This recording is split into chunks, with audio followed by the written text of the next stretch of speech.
여러분 안녕하십니까? 이재명 정부의 부동산 투기 근절 드라이브가 이어지는 가운데 다주택자 양도세 중과 정상화 이후 추가로 나올 대책이 검토되고 있는 것으로 확인됐습니다.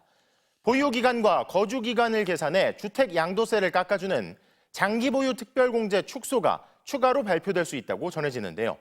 이재명 대통령이 직접 거주용 아닌 똘똘한 한 채 갈아타기에 대해서도 경고한 가운데 강력한 대책을 한 번에 내놔서 투기를 잠재우려는 의도로 보입니다. 첫 소식 정상빈 기자의 단독 보도입니다.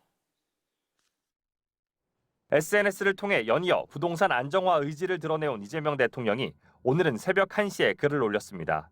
정부의 다주택자 압박 영향으로 1주택자들이 이른바 상급지로 갈아타려고 한다는 내용의 기사를 공유한 뒤 똘똘한 한 채로 갈아타기도 주거용이 아니면 안 하는 것이 이익일 것이라고 경고했습니다.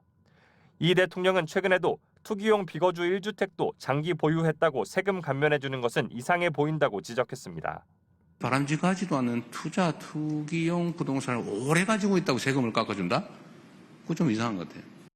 MBC 취재 결과 이 대통령의 잇따른 부동산 SNS 공세는 현재 준비 중인 부동산 규제 정책에 앞선 경고성 메시지인 것으로 파악됐습니다. 청와대 관계자는 이재명 대통령은 세제와 다주택자 규제 등 강력한 대책을 한 번에 내놔야 투기를 잠재울 수 있다는 입장이라고 전했습니다. 수십 차례의 부동산 대책을 쏟아내면서도 집값 잡기에 실패했던 과거를 되풀이하지 않겠다는 강력한 의지가 반영됐다는 겁니다. 또 다른 참모도 장기 보유 특별 공제는 면밀한 검토를 진행하고 있다며 지방선거가 있다고 해서 마냥 뒤로 미루지는 않을 것이라고 말했습니다.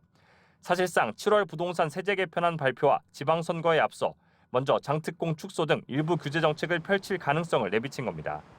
한 청와대 관계자는 매우 철저하고 섬세하게 합리적인 조세 개편 방안을 준비하고 있다면서 보유세도 최종적으로 필요하다면 만반의 준비를 하고 쓸 수밖에 없다고 준비 상황을 전했습니다.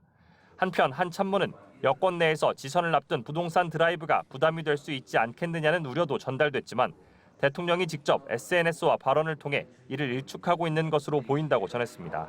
MBC 뉴스 정상빈입니다.